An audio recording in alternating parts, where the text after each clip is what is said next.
तो जब blame culture होगा, culture, health and safety culture भी नेगेटिव होगा। Lack of management commitment to safety, leadership जो है टॉप मैनेजमेंट, यानी ऑर्गेनाइजेशन की जो मैनेजमेंट है, जो बड़ी पोजीशन पे लोग बैठे हुए हैं, वो सेफ्टी को कमिटमेंट नहीं दे रहा, वो सेफ्टी को अहमियत नहीं दे रहा, सेफ्टी को प्रायोरिटी नहीं दे रहा। हेल्थ एंड सेफ्टी की बजाय वो प्रोडक्शन को, वो पैसे कमाने को अहमियत दे रही है, वो अपने प्रोडक्शन को अहमियत दे रही है, लेकिन हेल्थ एंड सेफ्टी को साइड पे रख रही है, तो कल्चर फिर नेगेटिव होगा।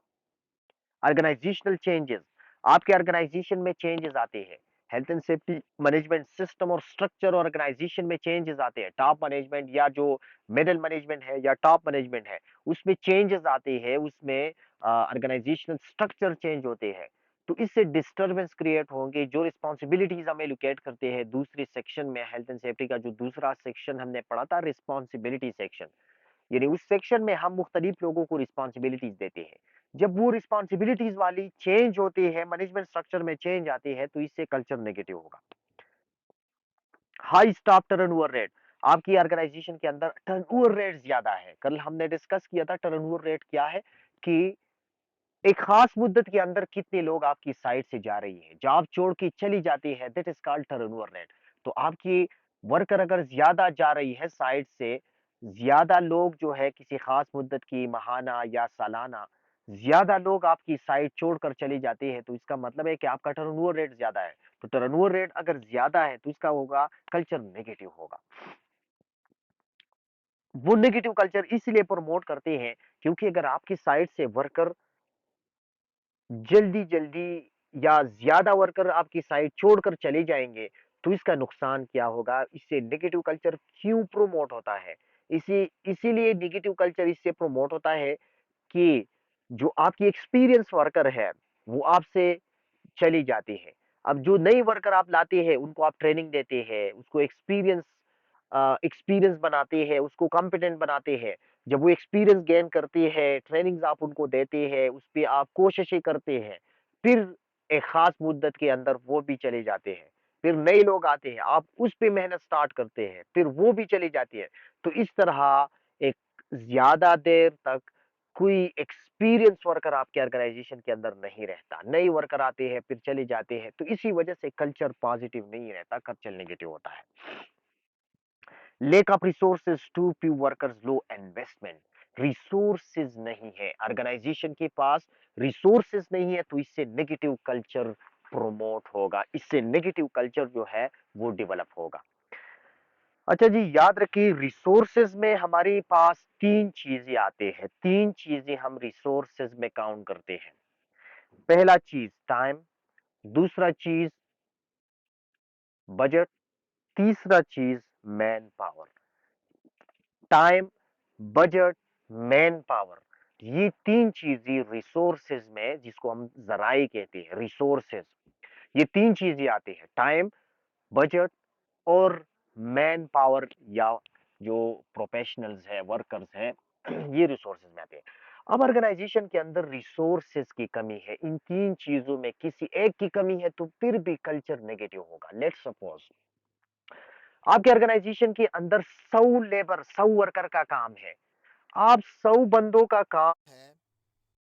काम है कि वो 100 बंदों से आप मुकम्मल कर सकते हैं। आपने 100 बंदों का काम जो है वो 10 बंदों से ले रही है या 20 बंदों से ले रही है, तो ये 20 बंदा 100 बंदों का काम नहीं कर सकता। अगर वो करेंगे भी तो क्या करेंगे, शॉर्टकट अप्लाई करेंगे, जल्दी जल्दी काम करेंगे। और जब शॉर्टकट वो अप्लाई करेंगे, शॉर्टकट करेंगे, तो उसमें सेफ सिस्टम ऑफ वर्क, जो हम सेफ्टी में एक स्टैंडर्ड प्रोसीजर होता है, हर काम का एक सही और महफूज तरीका होता है, उसको हम सेफ सिस्टम ऑफ वर्क कहते हैं। वो भी अब इस चैप्टर में हम पढ़ेंगे कि किस तरह सेफ सिस्टम ऑफ वर्क बनाए जाते हैं। तो वो फिर 100 बंदों का काम 20 बंदे जब करेंगे, तो वो safe system of work follow नहीं कर सकते, उसमें वो शॉर्टकट अप्लाई करेंगे, और शॉर्टकट हमेशा अनसेफ प्रैक्टिसेस होते हैं। जब अनसेफ प्रैक्टिसेस वो करेंगे तो हादिसात होंगे, तो इसका मतलब है कल्चर नेगेटिव है। अब कल्चर क्यों नेगेटिव है, वर्कर की तादाद कम है, काम ज्यादा है, वर्कर की तादाद कम है, इसीलिए वो जल्दी जल्दी काम कर रहे हैं, उसमें हादिसात हो रही है, कल्चर नेगेटिव की तरफ जा रही है। फाइनेंस नहीं है, बजट नहीं है, हेल्थ एंड सेफ्टी के लिए जो बजट दरकार होते हैं वो बजट नहीं दे रहा, तो जो सेफ्टी वालों के लिए जो बजट जो चीज़ ही दरकार होते हैं हेल्थ एंड सेफ्टी में, पीपीईज़ दरकार होते हैं, उनके ट्रेनिंग रिक्वायरमेंट्स होते हैं, उनको साउंड सिस्टम चाहिए होते हैं, उनको ऑफिसेज़ की ज़रूरत होती है, उनको दूसरी इक्विपमेंट्स की ज़रूरत होती है, वो टॉप मैनेजमेंट उनके लिए पैसे नहीं दे रहा, तो आपके कल्चर किस तरह डेवलप होंगे, आपके कल्चर किस तरह पॉजिटिव बनेंगे।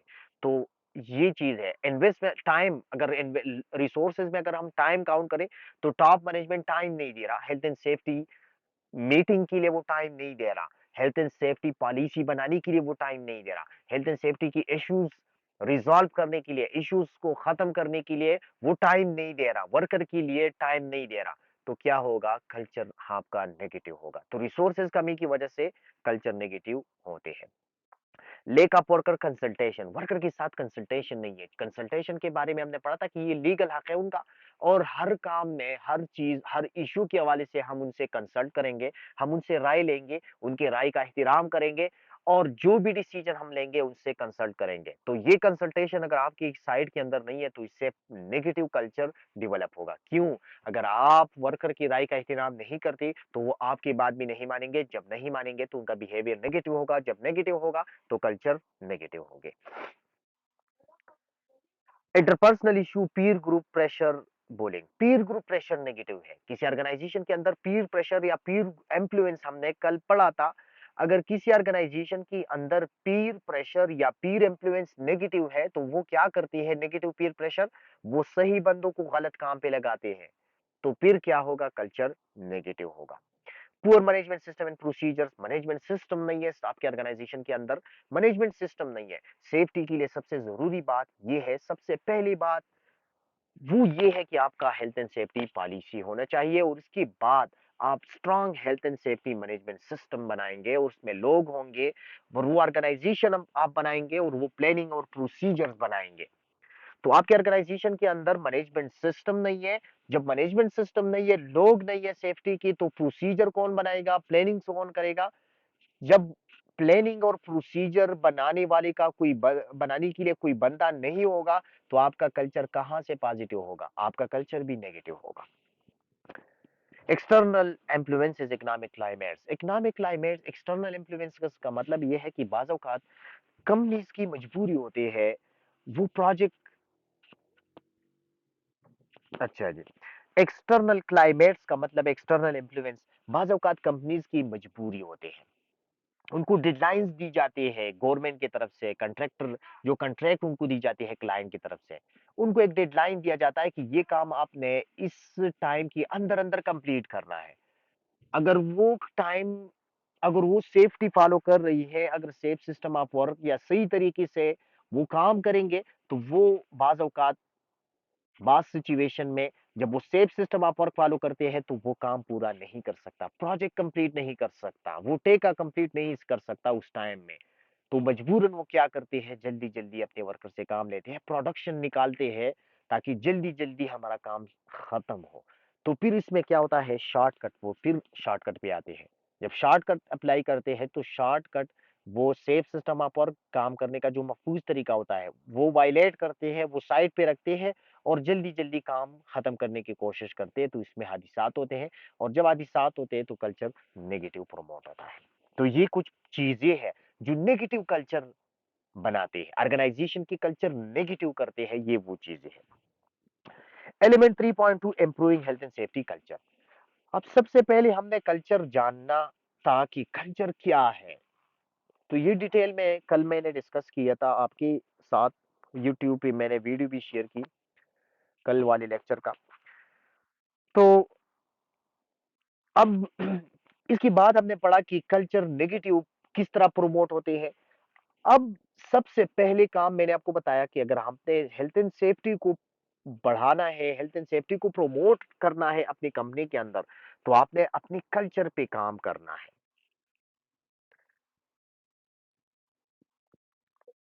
आपने अपने कल्चर पे काम करना है, हेल्थ एंड सेफ्टी कल्चर पे काम करना है, अपने कल्चर को आपने पॉजिटिव बनाना है, और जब आपने कल्चर पॉजिटिव बनाया, तो सारे काम फिर आपके बन जाएंगे, वर्कर की सोच भी पॉजिटिव होंगे, काम भी सही तरीके से करेंगे, हादिसात भी कम होंगे। तो अब हम कल्चर को किस तरह पॉजिटिव बना सकते हैं, ये हम पढ़ेंगे। तो मैनेजमेंट कमिटमेंट एंड लीडरशिप, सबसे पहली बात, आपका कल्चर पॉजिटिव तब बनेगा जब आपकी मैनेजमेंट कमिटेड हो, वो सेफ्टी को अहमियत दे, वो सेफ्टी को वैल्यू दे, तो कल्चर आपका पॉजिटिव होगा। तो मैनेजमेंट कमिटमेंट सबसे पहली चीज है कि आपका मैनेजमेंट, आपका जो कंपनी की जो टॉप मैनेजमेंट के लोग हैं, अगर वो कमिटमेंट जाहिर करें यानी सेफ्टी के लिए, उनकी इरादी पॉजिटिव हो, उनकी एक वो एक कष्ट करे सेफ्टी के लिए, और सेफ्टी को वो अहमियत देना शुरू करे, तो आपका कल्चर पॉजिटिव होगा। तो मैनेजमेंट कमिटमेंट वो किस तरह शो कर सकते हैं? Senior management set policy, top management सबसे पहले टॉप मैनेजमेंट पॉलिसी बनाते हैं। टॉप मैनेजमेंट पॉलिसी बनाते हैं, तो टॉप मैनेजमेंट की ये जिम्मेदारी है कि वो पॉलिसी बनाए, और पॉलिसी हेल्थ एंड सेफ्टी का एक बैकबोन है, मैनेजमेंट सिस्टम का बैकबोन कंसिडर किया, बुनियाद कंसिडर की जाती है। तो पॉलिसी अगर आपका नहीं है, तो इसका मतलब ये है कि आप हेल्थ एंड सेफ्टी को अहमियत नहीं दे रहा। अगर आपका health and safety, strong health and safety policy आपने बनाई, तो इसका मतलब ये है कि आप हेल्थ एंड सेफ्टी को अहमियत देते हैं।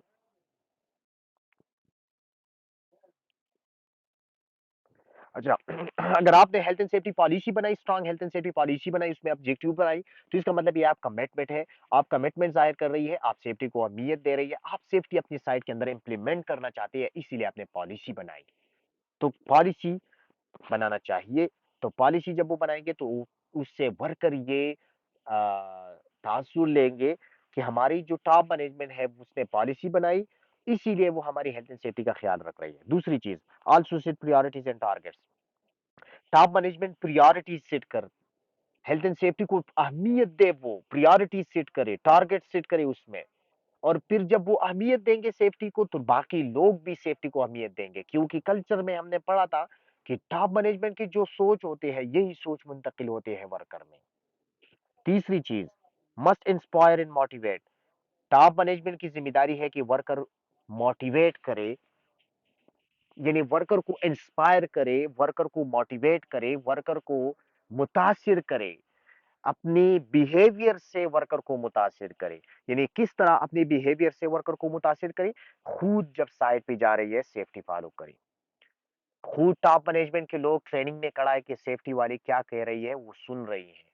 खुद जब साइट पे जा रही है, हेलमेट पहन रहा है, जैकेट पहन रही है, शूज पहन रही है, जो वर्कर कर रही है, सेफ्टी फॉलो कर रही है, इस तरह टॉप मैनेजमेंट के लोग भी कर रही है, तो इससे वो मोटिवेट होंगे। खुद खड़ा है, सेफ्टी वाला सुन रहा है कि क्या कह रहा है, वर्कर जब उनको देखेंगे, तो वो सोचेंगे कि ये चीज अहमियत की हामिल है, इसीलिए टॉप मैनेजमेंट भी खड़ा है और सुन रहा है। तो इस टॉप मैनेजमेंट को चाहिए कि वर्कर को मोटिवेट करे और इंस्पायर करे अपनी बिहेवियर से। तो इससे क्या होगा? कल्चर पॉजिटिव होंगे। The leadership cascaded through the organisation. उनकी लीडरशिप जो है वो कैस्केड करते हैं। कैस्केड का मतलब है उनकी जो तौर तरीके होते हैं टॉप मैनेजमेंट की, उनकी जो सोच होते हैं, वो नीचे की तरफ मुंतकिल होते हैं, वर्कर की तरफ मुंतकिल होते हैं। टॉप मैनेजमेंट को विजिबल लीडरशिप शो करना चाहिए। विजिबल लीडरशिप वो किस तरह शो करेंगे? बिहेविंग सेफली, खुद भी सेफ्टी फॉलो कर रही है, इस तरह नहीं कि वर्कर को कह रही है और खुद उस पर अमल नहीं कर रहा, खुद भी सेफ्टी फॉलो कर रही है। इन्वॉल्वमेंट, शामिल होना, इन्वॉल्वमेंट का मतलब है शामिल होना, वो शामिल हो रही है, टॉप मैनेजमेंट के लोग, आपका एमडी, आपका सीईओ मुख्तलिफ सेफ्टी प्रोग्राम में शामिल हो रही है। अगर वो शामिल, उसमें इन्वॉल्व हो रही है, उसमें शिरकत करती है, तो इसका मतलब है कि इससे पॉजिटिव कल्चर डेवलप होगा। सेफ्टी मीटिंग्स में वो हिस्सा ले रही है, सेफ्टी ट्रेनिंग्स में हिस्सा ले रही है। तो जब खुद सेफ्टी ट्रेनिंग और मीटिंग में हिस्सा लेंगे, तो वर्कर भी उनको देखेंगे कि ये चीज अहमियत की हामिल है, इसीलिए ये ट्रेनिंग में खुद खड़ा है, तो वर्कर भी फिर वो काम करेंगे, क्योंकि उसकी वर्कर के जहनों में उसकी सेफ्टी की अहमियत बढ़ जाएंगी। अच्छा, doing safety tours and audit. Top management को चाहिए कि सेफ्टी टूर अरेंज करे। सेफ्टी टूर का मतलब है, सेफ्टी टूर क्या होता है जी, और सेफ्टी ऑडिट क्या है, ये हम डिस्कस करेंगे आने वाली स्लाइड्स में आ रहा है। Safety tour, it is a high profile inspection of the site. बाज़ औक़ात इस तरह होता है, हम सेफ्टी वाली तो रोजाना की बुनियाद पे हम इंस्पेक्शन करते हैं साइट पे, साइट पे हम चेक करते हैं, जब भी साइट पे हम सुबह या शिफ्ट के स्टार्ट में हम जाते हैं साइट पे, तो हम साइट चेक करते हैं, कंडीशन चेक करते हैं, कोई ऐसी चीज तो नहीं है जिसकी वजह से हादसे हो सकते हैं, हम इंस्पेक्शन करते हैं। लेकिन बाज़ औक़ात इस तरह होता है साइट के अंदर, महीने में 2 महीने बाद कि जो बड़े-बड़े लोग होते हैं कंपनी की, जो टॉप मैनेजमेंट के सीईओ है, एमडी है, प्रोजेक्ट मैनेजर है, ये लोग जमा होकर साइट की तरफ जाती है, साइट का इंस्पेक्शन करती है। तो जब बड़े लोग इंस्पेक्शन में शामिल होते हैं, उसको कहते हैं safety tour. High profile inspection इसको कहते हैं। ये हाई प्रोफाइल इंस्पेक्शन होता है, यानी ये इंस्पेक्शन होता है लेकिन इसमें हाई प्रोफाइल लोग शामिल होते हैं, बड़े-बड़े लोग इसमें शामिल होते हैं। अब इस टूर का मकसद क्या है? इस टूर का मेन मकसद ये होता है कि विजिबल लीडरशिप इससे ज़ाहिर हो। यानी लोग देखें, वर्कर देखें कि बड़े-बड़े लोग आई हुई है और साइट के अंदर सेफ्टी चेक कर रही है। तो फिर क्या होगा? वर्कर के ज़हनों में सेफ्टी की अहमियत बढ़ जाएगी और इससे क्या होगा? पॉजिटिव कल्चर डेवलप होंगे। तो टॉप मैनेजमेंट को चाहिए कि वो सेफ्टी टूर अरेंज करे, साइट के अंदर सरप्राइज़ विज़िट करे, सेफ्टी टूर अरेंज करे। तो फिर इससे उनकी विजिबल लीडरशिप शो होगी। Doing safety tour and audit, promoting changes and improving to improve safety. Changes ला रही है साइट के अंदर, जो भी चेंजेस जिसकी वजह से साइट के अंदर सेफ्टी इम्प्रूव हो सकती है, सेफ्टी के हालात बेहतर हो सकते हैं, वो चेंजेस लाते हैं। तो इससे उसकी विजिबल लीडरशिप शो होंगे और वर्कर ये उनका ये सोच होगा कि हमारी यहाँ पे हमारी सेफ्टी का ख्याल रख रही है लोग। तो इससे पॉजिटिव कल्चर डेवलप होगा। Enforcing rules through use of disciplinary discipline. अब टॉप मैनेजमेंट का ये भी जिम्मेदारी है और इससे उनकी विजिबल लीडरशिप हो शो होंगे कि जो लोग साइट के अंदर सेफ्टी को वायलेट करते हैं, सेफ्टी के खिलाफ करते हैं, खिलाफ वर्जी करते हैं, गलत काम करते हैं, तो क्या करी? उसके खिलाफ एक्शन ले। डिसिप्लिन का मतलब है, डिसिप्लिनरी प्रोसीजर का मतलब है कि जो लोग गलत काम करते हैं, जो भी वर्कर, जो भी इंजीनियर, जो भी लोग हैं, ख्वाह वो इंजीनियर हो, ख्वाह वो वर्कर हो, उसके खिलाफ स्ट्रिक्ट एक्शन लेना चाहिए। क्योंकि एक दफा किसी बंदी के खिलाफ आप एक्शन लेंगे तो किसी और बंदे का मजाल फिर नहीं होगा कि वो सेफ्टी के खिलाफ करे या गलत काम करे।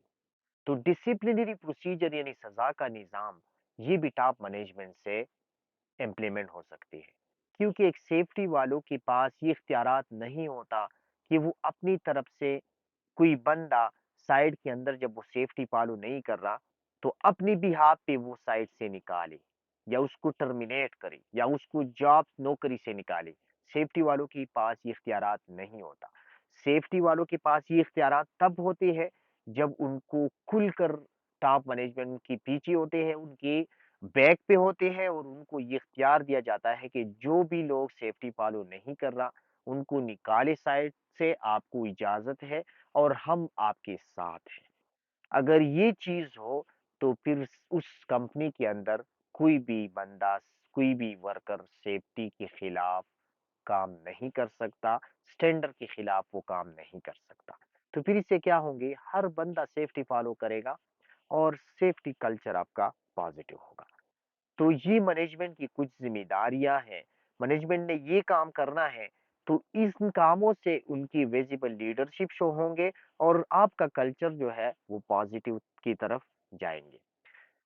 याद रखिए, कल भी मैंने डिस्कस की थी, मैंने आपको बताया था कि कल्चर बनती है टॉप मैनेजमेंट से और टॉप मैनेजमेंट की जो सोच होते हैं वो मुंतकिल होते हैं वर्कर। अगर टॉप मैनेजमेंट अहमियत देती है तो वर्कर भी अहमियत देंगे।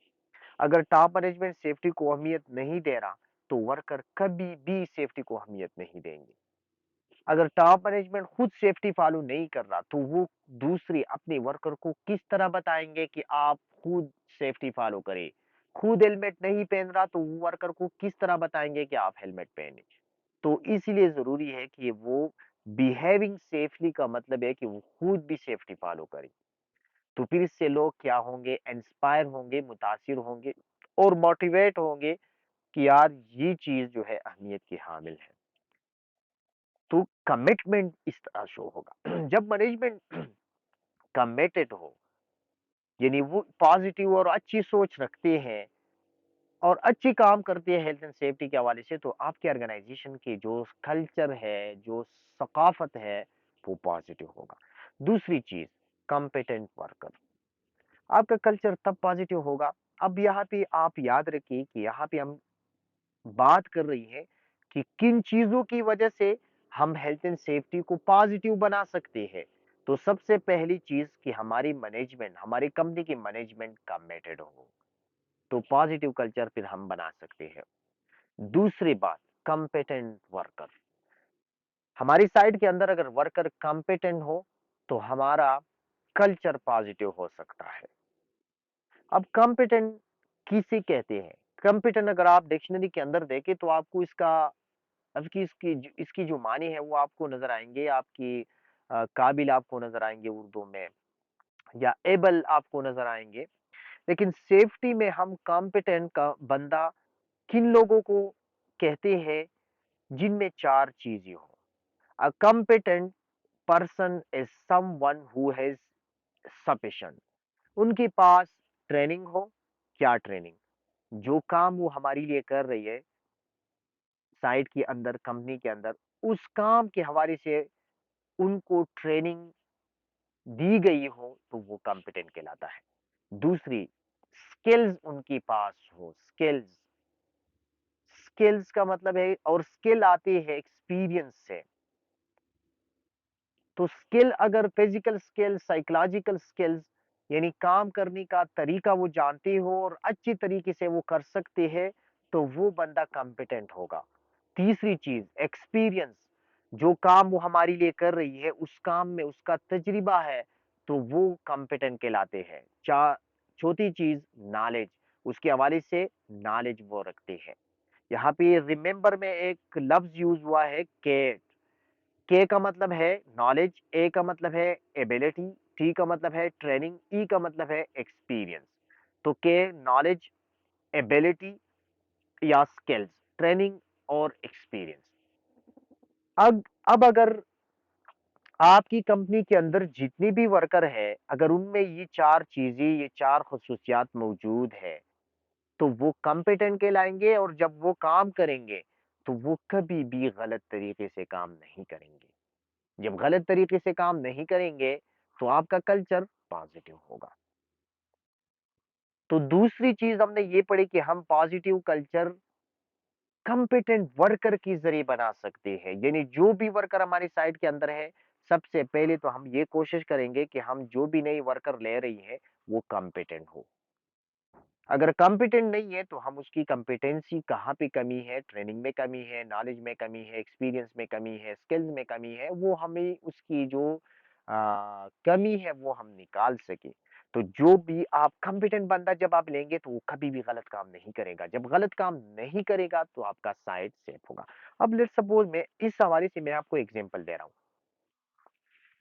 मैं कंपनी के लिए एक बंदा ले रहा हूँ, ताकि मेरी कंपनी के अंदर एक क्रेन है और उस क्रेन को चलाने के लिए मैं एक बंदा ले रहा हूँ, ऑपरेटर ले रहा हूँ। अब उस बंदे की क्रेन के हवाले से कोई ट्रेनिंग नहीं है, तो क्या वो मेरे लिए क्रेन सही तरीके से चला सकेंगे? कभी भी नहीं। उसकी स्किल्स नहीं है, एबिलिटी नहीं है, मेंटल स्किल्स भी नहीं है, साइकोलॉजिकल स्किल भी नहीं है और फिजिकल भी नहीं है, तो फिर भी वो गलत सही तरीके से क्रेन नहीं चला।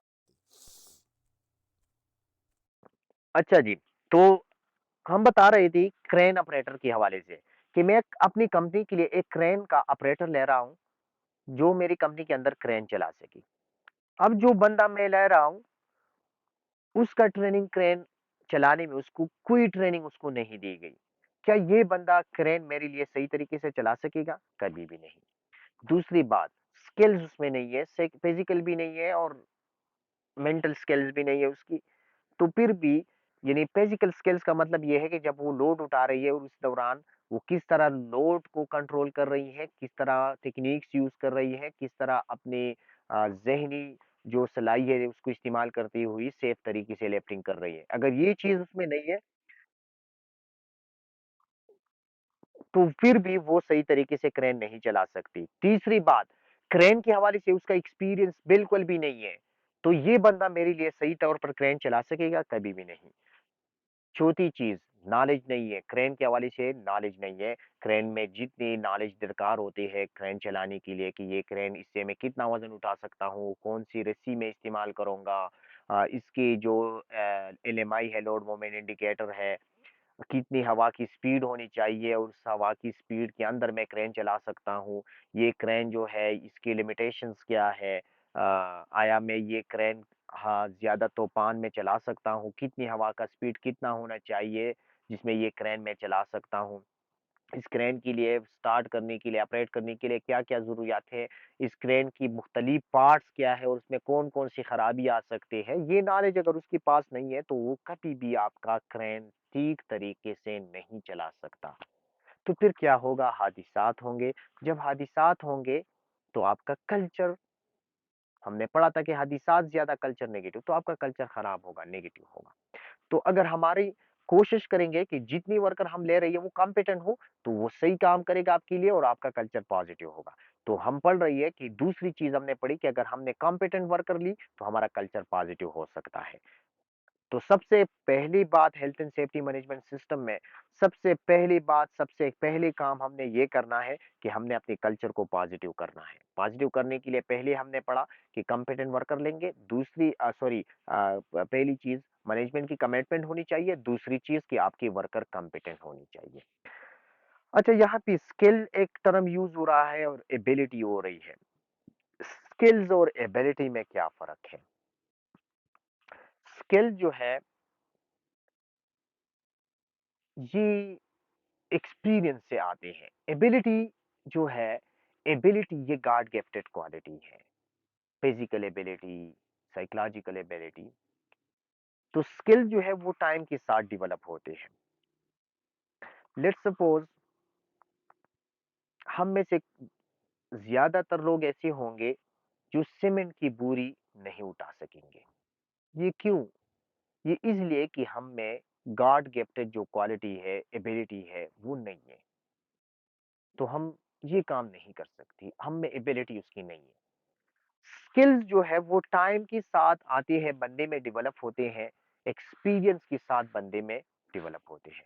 यानी आप में से ज्यादा बंदों के एक्सपीरियंस होगा कि जब हम ड्राइविंग सीखते हैं तो उस दौरान हम जब गाड़ी रोड पे चलाते हैं तो हम बहुत सारी गलतियां करते हैं। कभी रोड ट्रैफिक सिग्नल को तोड़ते हैं, कभी गलत तरीके पे पार्किंग करते हैं, कभी जो है ओवरटेकिंग गलत तरीके से करते हैं, मुख्तलिफ जो है गलतियां करते हैं। लेकिन जब हम ड्राइविंग सीख जाते हैं, हमारा एक्सपीरियंस होता है उसमें, तो फिर ये चीजें निकल जाती है, ये चीजें जो है खत्म होती हैं और फिर हम हमसे जो गलतियां हैं वो सरजद नहीं होती, क्योंकि हम में वो स्किल्स आ जाते हैं। तो स्किल्स जो है वो टाइम के साथ डेवलप होते हैं और एक्सपीरियंस के साथ, जबकि एबिलिटी आपकी गॉड गिफ्टेड क्वालिटी है। अब आपकी वर्कर यहाँ पे, आपकी वर्कर की एबिलिटी होनी चाहिए। जो वर्कर आप अपने काम की ले रही है, उस काम की हवाले से एबिलिटी उसमें होनी चाहिए। अगर एबिलिटी उसमें नहीं है तो आपके लिए मसाइल खड़ा करेगा, आपके हादिसात होंगे साइट के अंदर और उससे क्या होगा, आपका कल्चर नेगेटिव होगा। किस तरह? लेट्स सपोज मैं सीमेंट की बोरियां उठाना चाहता हूँ, 5वें फ्लोर पे लेके जाना चाहता हूँ। अब उसके लिए मैंने हल्की-फुल्की बंदों को, लेबर मज़दूरों को लगाई हुई है, जो सीमेंट की बोरियाँ नहीं उठा सकते। अब उन लोगों की मजबूरी है, वो उठाएँगे, वो हमारे मज़दूर हैं। लेकिन जब वो उठाएँगे तो उससे मुख्तलिफ मसाइल उनकी हो सकते हैं, मुख्तलिफ बीमारियाँ उनको उसकी वजह से हो सकती है। बैक मसल्स की बीमारियाँ, बैक पेन उसके हो सकते हैं, स्पाइनल इंजरी हो सकते हैं और उसकी वजह से मुकम्मल तौर पर वो माज़ूर हो सकते हैं। क्योंकि स्पाइनल इंजरी जो है, स्पाइनल कार्ड एक बहुत सेंसिटिव और मामूली से प्रेशर, मामूली से स्ट्रेन जब उसके ऊपर गिरते हैं, पड़ती है, तो उसकी वजह से स्पाइनल कार्ड जो है वो डैमेज होते हैं। तो अब ये एक हादसा हुआ, आपकी वर्कर इल हेल्थ कंडीशन आ गई, तो इससे आपकी कल्चर नेगेटिव हो सकते हैं। तो आप ऐसी वर्कर इनके लिए लेंगे इस सीमेंट के लिए कि जो एबल हो, जो इसकी एबिलिटी रखती हो, उसको उठाने की एबिलिटी रखती हो। तो फिर ये चीज़ें आपकी साइट के अंदर नहीं होंगी। तो कल्चर हम पॉजिटिव किस तरह बना सकते हैं? पहली चीज़, कॉम्पिटेंट हमारी हमारी टॉप मैनेजमेंट की कमिटमेंट होनी चाहिए। दूसरी बात, जो भी वर्कर है हमारी साइट के अंदर वो कॉम्पिटेंट होनी चाहिए। ये कंपनी की जो जितनी कंपनीज़ लोग ले रही है जॉब के लिए, उनकी कोशिश होती है कि हम एक्सपीरियंस बंदा लें। ये क्यों इस तरह वो करते हैं? क्योंकि वो कॉम्पिटेंसी अपनी बढ़ाना चाहते हैं और कॉम्पिटेंट बंदा वो लेना चाहते हैं। तो जब वो कॉम्पिटेंट बंदे लेंगे तो हादिसात कम होंगे और कल्चर पॉजिटिव होगा। अच्छा, तीसरी चीज, जिससे हम पॉजिटिव कल्चर बना सकते हैं। हम कम्युनिकेशन सिस्टम स्ट्रांग करेंगे साइट के अंदर, कंपनी के अंदर कम्युनिकेशन सिस्टम मजबूत करेंगे, स्ट्रांग और एक्टिव कम्युनिकेशन सिस्टम इंप्लीमेंट करेंगे। अब कम्युनिकेशन सिस्टम से क्या मुराद है यहाँ पे? कम्युनिकेशन से मुराद है पैगाम पहुंचाना, इंफॉर्मेशन पहुंचाना। किन लोगों को? जो हमारी साइट के अंदर जितने भी लोग हैं, इनडायरेक्टली वो मुतासिर हो सकते हैं या डायरेक्टली मुतासिर हो सकते हैं। हमारी साइट के अंदर, हमारी कंपनी के अंदर जितने भी खतरात है, उन खतरात की वजह से या वो लोग डायरेक्टली मुतासिर हो सकते हैं या इनडायरेक्टली मुतासिर हो सकते हैं। उन सब को हमने पैगामात पहुंचाना है, कम्युनिकेट करना है। क्या कम्युनिकेट करना है? खतरात को कम्युनिकेट करना है। तो इसीलिए हम इस कम्युनिकेशन को सेफ्टी में हेजिट कम्युनिकेशन प्रोग्राम कहते हैं, या हेजिट कम्युनिकेशन सिस्टम हम उसको बोलते हैं, या हेजिट कम्युनिकेशन प्रोग्राम। हेजिट कम्युनिकेशन प्रोग्राम का मतलब ये है कि साइट के अंदर जितनी खतरात है, उन खतरात से वर्कर को बाखबर करना। जब वो बाखबर होंगे तो क्या करेंगे? एहतियाती तदाबीर अपनाएंगे। एहतियाती तदाबीर जब वो अपनाएंगे तो ऑर्गेनाइजेशन के अंदर क्या होगा? हादिसात कम से कम होंगे। जब हादिसात कम से कम होंगे, it means the culture will be automatically positive. Culture positive तरफ ले जाएंगे। तो कम्युनिकेशन हम तीन तरीकों से कर सकते हैं: वर्बल यानी जुबानी, ग्राफिक रिटन तहरीरी, और ग्राफिक कम्युनिकेशन तस्वीरों के जरिए, पोस्टर के जरिए हम कम्युनिकेट करते हैं पैगामात, हेजेट्स को। याद रखिए, इसको हेजिट कम्युनिकेशन सिस्टम कहते हैं। ओशा में ये एक प्रॉपर स्टडी है इसका, हेजिट कम्युनिकेशन प्रोग्राम। और उसकी प्रॉपर एक सिस्टम होता है कि किस तरह हमने हेजिट को करना है। आपने देखा होगा कि कंपनी साइट के अंदर हम मुख्तलिफ साइनेजेस लगाते हैं, पोस्टर्स लगाते हैं, पिक्चर्स लगाते हैं। उन पिक्चर से हमारा मकसद ये होता है कि हम अपनी साइट की खतरात को अपने वर्कर तक पहुंचाएं, ताकि वो उनसे बाखबर रहे, एहतियाती तदाबीर फॉलो करे और अपने आप को हादिसात से महफूज करे। तो कम्युनिकेशन के जरिए हम कल्चर पॉजिटिव बना सकते हैं। अब कम्युनिकेशन जो है तीन किस्म का है: ग्राफिक कम्युनिकेशन है, वर्बल कम्युनिकेशन है और रिटन कम्युनिकेशन है। अब इन तीनों कम्युनिकेशन कि कुछ खामियां भी है, उसकी पायदी भी है। हर कम्युनिकेशन की अपनी जगह कुछ पायदी भी है और उसके साथ साथ उनकी खामियां भी है। तो इसीलिए जरूरी है कि ये तीन कम्युनिकेशन, तीनों की तीनों ही हमने एट अ टाइम इंप्लीमेंट करना है। यानी ये तीनों कम्युनिकेशन सिस्टम हम एट अ टाइम अडॉप्ट करेंगे, एट अ टाइम इंप्लीमेंट करेंगे कंपनी के अंदर। क्यों? हम एक पे इंहिसार नहीं कर सकती, क्योंकि इनमें से हर एक की कुछ खामियां भी है और उसमें खूबियां भी है, लेकिन उसकी अगेंस्ट खामियां भी है। तो एक पे हम इंहिसार नहीं कर सकती, लिहाजा यानी हम तीनों communication system at a time implement करेंगे। यानी वर्बल भी करेंगे, रिटन भी करेंगे और ग्राफिक भी करेंगे। जुबानी भी बताएंगे, जुबानी ट्रेनिंग्स के शक्ल में, टूल बॉक्स मीटिंग के शक्ल में, मीटिंग्स के शक्ल में, रिटन फॉर्म में यानी हम वर्कर को हैंड बुक्स देंगे, कंपनी की वेबसाइट पे बताएंगे कि कंपनी के अंदर ये हैजर्ड्स है, नोटिस बोर्ड पे लगाएंगे, नोटिस वगैरह साइट की मुख्तलिफ जगहों पे लगाएंगे। इस तरह ग्राफिक में हम साइनेजेस और पोस्टर्स लगाएंगे, तस्वीर लगाएंगे और उनको वर्कर को बताएंगे कि यहाँ पे ये खतरा है, आप हेलमेट पहने, यहाँ पे हेल्प गिरने का खतरा है। तो ये चीज हम कम्युनिकेट करेंगे वर्कर को। ग्राफिक, रिटन और वर्बल कम्युनिकेशन तीनों हम इम्प्लीमेंट करेंगे। अच्छा जी, अब हर कम्युनिकेशन की अपनी जगह पे कुछ खामियां भी है और उसके फायदे भी है। सबसे पहले आते हैं वर्बल कम्युनिकेशन, यानी जुबानी तौर पर हम कुछ बताते हैं वर्कर को, अपने एहतियाती तदाबीर बताते हैं, तो उसकी लिमिटेशन क्या है और खामियां क्या है और बेनिफिट्स क्या है, फायदे उसकी क्या है। क्विक पर्सनल कम्युनिकेशन सिस्टम होता है, हमारे सामने वर्कर खड़े होते हैं, हम उनको ट्रेनिंग देते हैं, एहतियाती तदाबीर उनको बताते हैं, तो इसलिए पर्सनल होता है। क्विक होता है, जल्दी इस पे टाइम जाया नहीं होता। डायरेक्ट कम्युनिकेशन सिस्टम होता है, यानी कोई मीडियम नहीं होता, हम फेस टू फेस उनको कम्युनिकेट करते हैं। अंडरस्टैंडिंग लेवल, चिक अंडरस्टैंडिंग लेवल का मतलब ये है कि हम वर्कर से पूछ सकते हैं और हमें अंदाजा होता है कि ये हमारी बात जो है उनको समझ आई या नहीं। जिस तरह हम क्लास में बताते हैं कि समझ आई आपको या नहीं, तो हमें फीडबैक मिलती है, हमें अंडरस्टैंडिंग चेक कर सकते हैं कि ये हमारी बात समझी उन्होंने या नहीं। फीडबैक भी इसमें मिलती है कि फीडबैक उनकी तरफ से मिलती है कि अक्सर हम पूछते हैं क्लास में कि आपको समझ आई या नहीं, तो वो बताते हैं हाँ आया समझ। तो फीडबैक इसमें मिलते हैं, व्यूज इसमें शेयर होते हैं, मुख्तलिफ लोगों के ख्यालात वर्बल में शेयर होते हैं। यानी हम जब महफल में या ट्रेनिंग के दौरान या मीटिंग के दौरान कोई चीज डिस्कस करते हैं, तो हर बंदा अपनी व्यूज, अपने ख्यालात उसमें बताते हैं। तो इससे सारे जो पार्टिसिपेंट्स हैं, जो लोग मीटिंग में शामिल होते हैं, उनकी सारी की सारी नई नई बात ही उनके साथ शेयर होते हैं, उनकी इलम में नई-नई बात ये आती है, तो ये व्यूज़ जो है इसमें शेयर होते हैं। एडिशनल इंफॉर्मेशन, यानी वर्बल की कम्युनिकेशन में, ज़ुबानी कम्युनिकेशन में हमें एडिशनल इज़ाफ़ी इंफॉर्मेशन मिलते हैं, इज़ाफ़ी मालूमात मिलती है। वो किस तरह? बॉडी लैंग्वेज से।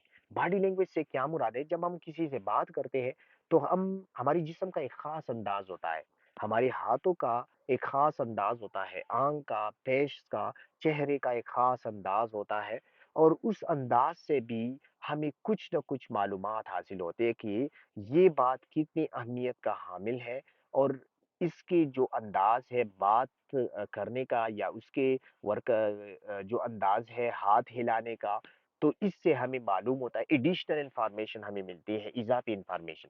जिस तरह ये आप पिक्चर में देख रही हैं, इस बंदे के हाथ का जो एक्शन है, जो अंदाज उन्होंने अपनाई हुई है, इसको बॉडी लैंग्वेज कहते हैं। इस तरह जब हम की बहुत अहमियत की बात जब हम किसी को बताते हैं, तो हम हाथ को एक खास अंदाज में उनको बताते हैं कि ये चीज बहुत अहम है। तो इससे बॉडी लैंग्वेज से उसको इजाफी इंफॉर्मेशन मिलेंगे कि ये बात अहमियत की हामिल है। अच्छा, ये इसकी लिमिटेशंस क्या है? ख़ाम ये वर्बल कम्युनिकेशन की क्या है? लैंग्वेज बैरियर, बाज़ लोगों को लैंग्वेज बैरियर आते हैं। लैंग्वेज यानी ज़ुबान के मसाइल आते हैं।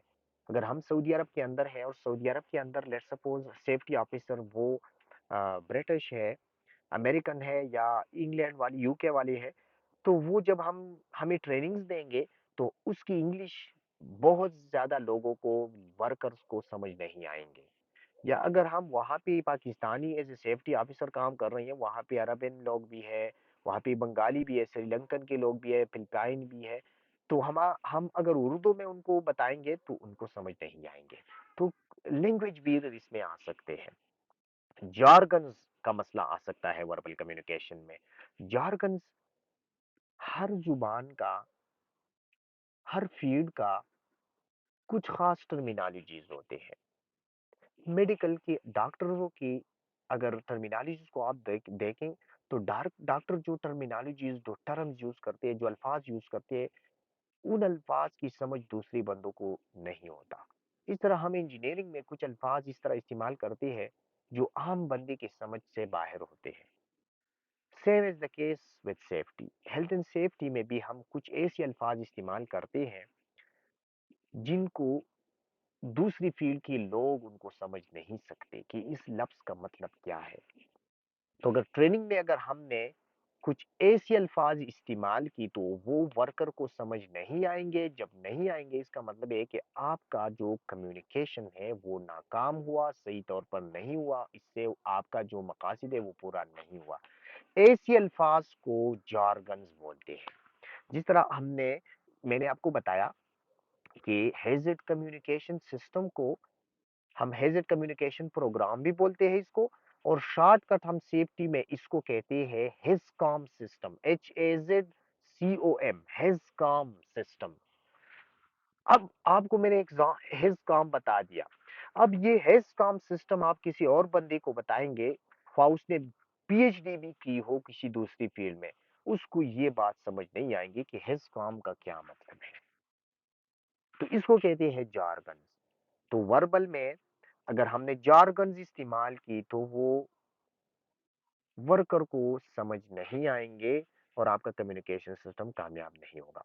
बैकग्राउंड नॉइस, स्ट्रॉन्ग एक्सेंट का मतलब ये है कि बाज लोगों की जुबान ऐसी होती है कि उनकी फ्लुएंसी उसमें होती है।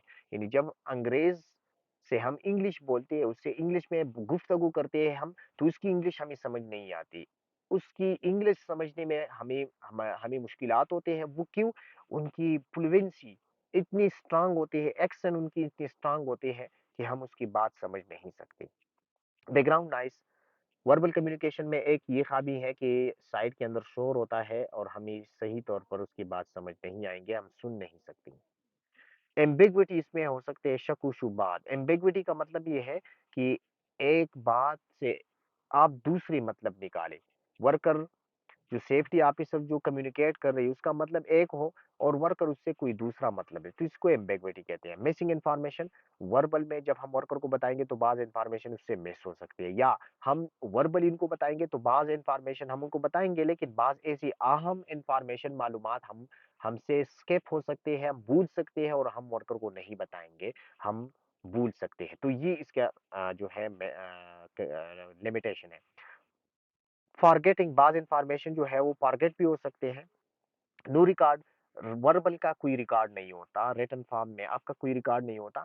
पुअर क्वालिटी, बाज अवकात वर्बल कम्युनिकेशन की क्वालिटी पुअर होती है। हमारी साउंड सिस्टम, अगर हम साउंड सिस्टम यूजुअली हम आमतौर पर साइड के अंदर साउंड सिस्टम यूज करते हैं, तो साउंड की क्वालिटी, साउंड सिस्टम की क्वालिटी अगर खराब है तो वर्कर को सही बात समझ नहीं आती। पर्सनल अनाउंसमेंट वगैरह जब हम करते हैं तो अगर साउंड सिस्टम आपका ठीक नहीं है तो वर्कर को समझ नहीं आएंगे आपके बात, तो ये इसकी खामी है वर्बल कम्युनिकेशन की। अच्छा जी, अब वर्बल कम्युनिकेशन की मिसालें क्या है, यानी वर्बली जुबानी तौर पर हम क्या क्या चीजें, क्या क्या पैगामात, क्या क्या इंस्ट्रक्शंस वर्कर को बताते हैं। तो इसमें आते हैं ट्रेनिंग्स, इसमें आते हैं ये जो मैं आपको ट्रेनिंग बता रहा हूँ, ये भी वर्बल में आती है। इस तरह हम वर्कर को साइट के अंदर ट्रेनिंग्स देते हैं। इस तरह वर्कर की जब काम स्टार्ट करते हैं हर शिफ्ट में, हर सुबह जब वो काम स्टार्ट करते हैं तो हम उसको एक शॉर्ट ट्रेनिंग देते हैं 5 से लेकर 10 मिनट तक। ये 5 से लेटर लेकर 10 मिनट तक इस ट्रेनिंग में हम वर्कर को साइट के हवाले से हैज़र्ड्स बताते हैं कि साइट के अंदर ये खतरात है। आप मुख्तलिफ लोग जो है यहाँ पे मुख्तलिफ आज काम करेंगे, यहाँ पे साइट के अंदर ये काम आज होंगे और इसमें ये खतरात हैं। उनको बताते हैं कि इन खतरात से आपने किस तरह अपने आप को महफूज करना है। इस शॉर्ट मीटिंग्स को, इस शॉर्ट ट्रेनिंग्स को हम सेफ्टी में टूल बॉक्स मीटिंग कहते हैं। टूल बॉक्स मीटिंग या टीबीएम शॉर्ट कर हम उसको कहते हैं, टीबीएम टूल बॉक्स मीटिंग, या हम इसको भी बोलते हैं टीबीटी, टूल बॉक्स टॉक, हम भी उसको भी बोलते हैं टूल बॉक्स टॉक। तो ये टूल बॉक्स टॉक जो है ये वर्बल में आती है। सेफ्टी मीटिंग्स हम अरेंज करते हैं तो सेफ्टी मीटिंग्स भी एक वर्बल कम्युनिकेशन है। अच्छा जी, नेक्स्ट हमारे पास रिटन तहरीरी फॉर्म में हम कुछ हदायत वर्कर को बताते हैं तो वो रिटन कम्युनिकेशन कहलाता है। इसकी बेनिफिट्स, फायदे क्या है, परमानेंट रिकॉर्ड इसका मौजूद होता है रिटन फॉर्म में, ऑफिस में भी, फाइल में भी। रेफरेंस के तौर पर हम एज ए रेफरेंस हम यूज कर सकते हैं, या हम यानी अगर हम रिटन कम्युनिकेशन वर्कर को दे रही है तो रिटन फॉर्म में हमारे पास मौजूद होते हैं कागज में, और उससे हम वर्बल भी यूज कर सकते हैं, उस बेस पे हम वर्बल उनको ट्रेनिंग दे सकते हैं। Can be written carefully for clarity, जो बंदा रिटन कम्युनिकेशन बना रही है तो वो बड़ी एहतियात से उसी बना रही है और कंपाइल कर रही है, उसमें हर चीज इंक्लूड कर रही है तो इसमें कोई इंफॉर्मेशन मिस नहीं होती। Widely distribution, distribution relatively cheaply, widely distribution, distribution का मतलब है तकसीम करना, लोगों में फैलाना।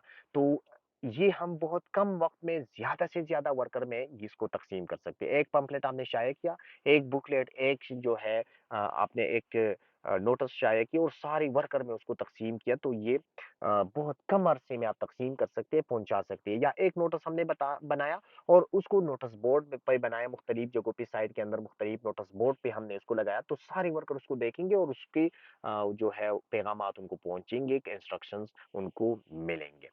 लिमिटेशन इसकी क्या है, खामियां, इनडायरेक्ट है, टाइम लेती है, जार्गन्स और एब्रिविएशन इसमें भी यूज हो सकते हैं। और जार्गन मैंने आपको बताया, एब्रिविएशन हम एब्रिविएशन यूज करते हैं, पीपीईज जैसा हम यूज करते हैं, पर्सनल प्रोटेक्टिव इक्विपमेंट, ये एब्रिविएशन में, तो इससे वर्कर को समझ नहीं आएंगे। एम पर्सनल होता है, पर्सनल नहीं होता। एम्बिगुअस यानी उसमें शक शुबात इसमें भी आ सकते हैं, एक सेंटेंस का एक मतलब होगा सेफ्टी वालों का और वर्कर उससे दूसरा मतलब लेंगे। एम्बिग्विटी इसमें आ सकते हैं। मे नॉट बी रीड, बाज ऐसा भी हो सकता है हमने लगाया हुआ है कोई इसको पढ़ा ही नहीं, तो इससे आपकी मकासद पूरी नहीं होंगी। लैंग्वेज बैरियर, जुबान का मसला इसमें भी आ सकते हैं। Recipient may not be able to read, या जो लोग हैं हमारी साइट के अंदर अक्सर अनपढ़ होते हैं, इलिटरेट होते हैं, वो पढ़ नहीं सकते कि इसमें क्या लिखा हुआ है, तो जब वो पढ़ नहीं सकते तो किस तरह उनको पैगामात, किस तरह उनको एहतियाती तदाबीर उनको कम्युनिकेट होंगे। नो इमीडिएट फीडबैक, इसमें हमें फीडबैक नहीं मिलता, यानी हमें ये पता नहीं चलता कि आया वर्कर को समझ आई इसकी या नहीं, तो ये अपॉर्चुनिटी इसमें नहीं होती। कैन नॉट बी क्वेश्चन, हम इसमें क्वेश्चन भी नहीं कर सकते, रिटन फॉर्म में हम किससे क्वेश्चन करेंगे कि इसका क्या मतलब है। एम्पियर्ड विजन, एम्पियर्ड विजन, एम्पियर्ड किसे कहते हैं? एम्पियर्ड, जब आप इंसान के ऑर्गन सिस्टम में, इंसान के सिस्टम में, बॉडीज में कुछ खराबी आए, कुछ मसाइल आए, और एक नॉर्मल इंसान की तरह वो परफॉर्म नहीं कर सकती, एक नॉर्मल इंसान की तरह वो, उनकी जो जिस्म के जो ऑर्गन्स है वो एक नॉर्मल इंसान की तरह काम नहीं कर सकता, तो उसको कहते हैं एम्पियर्ड। अब हमारी नजर, जब जिन लोगों की नजर कमजोर होती है वक्त के साथ साथ, तो उसको कहते हैं एम्पियर्ड। या जिन लोगों के कान जो है सुनने की सलाहियत कमजोर पड़ती है, तो उसको कहते हैं एम्पियर्ड हेयरिंग। तो बाज औकात इस तरह हो सकता है, एम्पियर्ड विजन का मतलब है नजर कमजोर होना, नजर का कमजोर होना। यानी बाज लोग ऐसे होते हैं जिनकी नजर कमजोर होती है, और हम नोटिस बोर्ड पे अगर रिटन कम्युनिकेशन लगाते हैं तो वो उसी नहीं देख सकता, जब नहीं देख सकता तो वो नहीं पढ़ा सकता, जब सॉरी नहीं पढ़ सकता, तो जब नहीं पढ़ सकता तो उसको कम्युनिकेशन, उसको पैगामात, उसको इंस्ट्रक्शंस नहीं मिलेंगे सेफ्टी की, तो हमारी हैजर्ड से, हमारी खतरात से वो लोग बाखबर नहीं रहेंगे। तो इसका ये नुकसान है रिटन कम्युनिकेशन का। अच्छा, तीसरा जरिया कम्युनिकेशन का या तीसरा मेथड पैगामात पहुंचाने का, यहाँ पे ये बात आप याद रखिए कि यहाँ पे कम्युनिकेशन से हमारा मुराद है सेफ्टी, खतरात उनको बताना, इंस्ट्रक्शंस उनको बताना, वर्कर को उनको हैजर्ड्स के हवाले से बताना कि यहाँ पे ये खतरात है। कोई और कम्युनिकेशन से हमारा यहाँ पे मुराद नहीं है। यहाँ पे हमारा मुराद है कि साइट के अंदर कौन कौन सी खतरात है, उसकी एहतियाती तदाबीर क्या है। तो तीसरा मेथड जो है कम्युनिकेशन का वो है ग्राफिक। तो ग्राफिक में क्या होता है?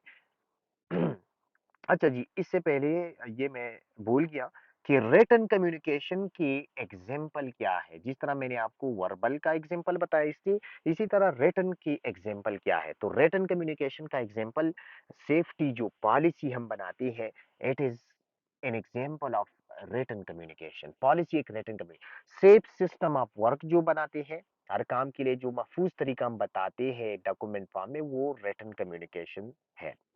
इस तरह वर्कर हैंडबुक्स हम शाया करते हैं कंपनी के अंदर, वर्कर को देते हैं, वो रिटन कम्युनिकेशन में आते हैं। पंपलेट्स शाया करते हैं, वो रिटन कम्युनिकेशन में आते हैं।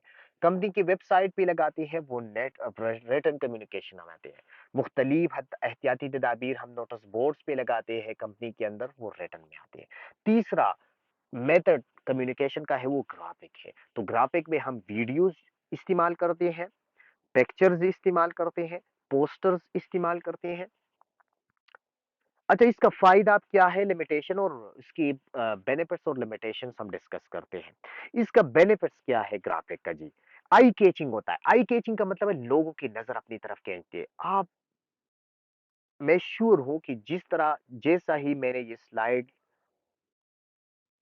खोला, तो आप सब लोगों की नजरें इस सिगरेट वाली निशान पे पड़े होंगे, क्योंकि ये आई कैचिंग है।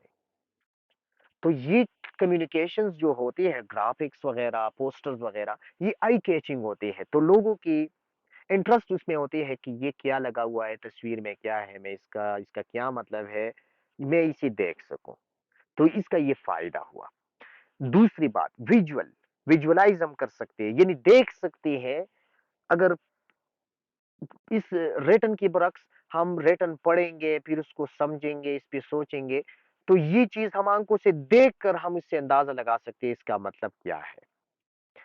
क्विक टू इंटरप्रेट का मतलब है कि हम इससे फौरन हमें अंदाजा मिलता है कि जब हम किसी तस्वीर को देखते हैं तो फौरन हमें इंफॉर्मेशन और कम्युनिकेशन मिलती है कि इस पिक्चर का मकसद क्या है। जिस तरह हम इस पिक्चर को देखते हैं, आप ये देखें, इस पिक्चर को जब आप देखते हैं तो इससे क्लियरली वाज़ेह होता है कि यहाँ, इससे मुराद है कि यहाँ पे सिगरेट पीना मना है। तो हम इसको इंटरप्रेट कर सकते हैं, बहुत जल्दी हम पैगामात हासिल कर सकते हैं, कम्युनिकेशन हमें मिलती है, हम इससे इंटरप्रेट कर सकते हैं, इससे अंदाजा लगा सकते हैं। अच्छा जी, और फ़ायदा इसका क्या है? नो लैंग्वेज बैरियर, इसमें लैंग्वेज का मसला नहीं होता क्योंकि ये ग्राफिक फॉर्म तस्वीरी शक्ल में होते हैं और इसमें लैंग्वेज का वो मसला, ज़ुबान का मसला नहीं होता। जॉर्गन फ्री, जॉर्गन्स यानी खास टर्मिनोलॉजीज, जो हर फील्ड की एक खास अल्फाज होते हैं, जो टर्मिनोलॉजीज होते हैं, वो भी इसमें नहीं होते और ये भी इसका एक फायदा है कि इसमें जॉर्गन्स नहीं है। Convey message to avoid ideal audience, यानी बहुत सारे लोगों को बहुत कम वक्त में ये कम्युनिकेशन मिलते हैं, बहुत कम वक्त में बहुत ज्यादा लोगों को ये इंफॉर्मेशन इसके जरिए ग्राफिक कम्युनिकेशन के जरिए मिलते हैं। इसकी जी लिमिटेशन क्या है, नुकसानात और इसमें खामियां क्या है ग्राफिक में? सिंपल मैसेज हमें देती है। सिंपल मैसेज का मतलब ये है कि ये डिटेल में इंफॉर्मेशन हमें नहीं देती।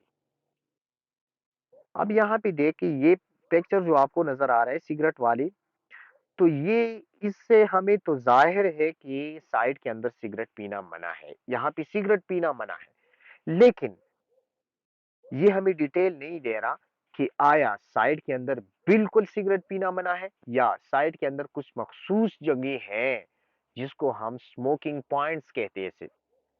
स्मोकिंग पॉइंट्स में अलाउड है या सारी जगह हर जगह पे मना है, बिल्कुल मना है या नहीं, आप स्मोकिंग पॉइंट्स पे आप पी सकते हैं सिगरेट। तो ये हमें डिटेल इंफॉर्मेशन और डिटेल मैसेज ये हमें नहीं देता। एक्सपेंसिव है, इस पे पैसे भी आते हैं, खर्च इस पे ज्यादा आता है जी, क्योंकि इसके लिए आप कलर प्रिंटर लेंगे, फिर आपका कोटिंग मशीन होना चाहिए, कोटिंग करेंगे, फिर इस कोटिंग के बाद जो है आप टाई क्लिप या किसी और चीज के जरिए आप साइड के अंदर इसको लगाएंगे, तो एक साइन एज पे एक पोस्टर पे कम से कम 5-10 रुपए 15 रुपए खर्च आता है। तो ये एक्सपेंसिव प्रोसेस रहते हैं और फिर हम इसको लगाते हैं साइड के अंदर। दूसरे दिन जब हम जाते हैं तो वर्कर उसको पाल कर फेंक देते हैं, तो इस पे खर्च बहुत ज्यादा आते हैं। या वर्कर उल्टा उसके ऊपर कुछ और लिखते हैं। ये मेरा खुद एक्सपीरियंस है, जब हम साइनेज लगाते हैं, कल जब देखते हैं तो वर्कर उसके ऊपर अपने बल पॉइंट से कोई और चीज जो है, कोई और नई नई चीज जो उसके ऊपर लिखते हैं या उसको पाल कर फेंक देते हैं। हमारे पाकिस्तान में ये कल्चर है। तो इस पे एक्सपेंसिव, इस पे जो है खर्च ज्यादा आता है। मे नॉट बी लोकेट, हो सकता है कि कोई बंदा इसको देखे ही नहीं, और हमारा मकसद तो ये है कि हर बंदा इसको देखना चाहिए और उससे इंफॉर्मेशन लेना चाहिए। तो अगर कोई बंदा उसको ना देखे तो इसका मतलब है कि आपके पैगामात उनको नहीं पहुंचे। सिंबल और पेक्टोग्राम में भी अननोन, यहाँ पे दो चीज यूज हो रही है। सिंबल का तो क्लियर मतलब है, सिंबल का मतलब है निशान। अच्छा, पेक्टोग्राम में भी अननोन। पेक्टोग्राम क्या होता है? ये जो आपको पिक्चर नजर आ रही है, ये सारी चीज सिंबल है, एक निशान है। लेकिन इसके अंदर जो ब्लैक कलर का सिगरेट आपको नजर आ रही है अंदर, इसको कहते हैं पेक्टोग्राम। पेक्टोग्राम, ये सारी चीज सिंबल है। इस जो सिगरेट अंदर है ब्लैक कलर का, इसको कहते हैं पेक्टोग्राम। अब ये कह रही है, अब ये कह रही है कि जो सिंबल और पेक्टोग्राम होता है, बाज औकात ये सिंबल और पेक्टोग्राम ये अननोन भी हो सकते हैं।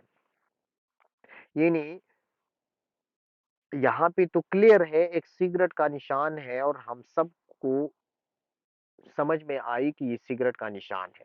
लेकिन बाज औकात ऐसी पेक्टोग्राम इसके अंदर होते हैं कि हम इसकी समझ हमें नहीं आती कि ये क्या चीज है, तो फिर हमें कम्युनिकेट नहीं होंगे। अच्छा, ये स्क्रीन नजर नहीं आ रहा?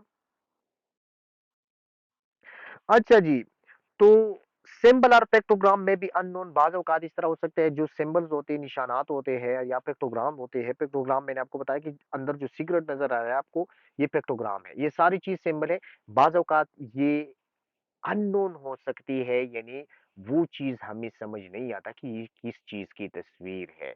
तो हम जब समझ नहीं आता तो इसका मतलब है कि हम ही कम्युनिकेट नहीं होंगे, हमें पैगामात मौसूल नहीं होंगे इसके हवाले से। अच्छा। अभी ठीक है, ज़ुल्करनैन अभी ठीक है या फिर आपका मसला है, सिग्नल का मसला है, आपका सिग्नल वीक है? अच्छा, अच्छा जी, तो नेक्स्ट फीडबैक इसमें नहीं मिलता। फीडबैक का मतलब ये है कि आपको अंदाज़ा नहीं हो सकता कि मैंने जो सिंबल साइट के अंदर लगाया हुआ है, इस सिंबल से वर्कर को कुछ इन्फॉर्मेशन मिली है या नहीं मिली। तो ये अपॉर्च्युनिटी आपको नहीं मिलती इससे। क्वेश्चन भी इसमें नहीं कर सकती। किस बंदे से आप क्वेश्चन करेंगे कि इस पिक्चर का क्या मतलब है?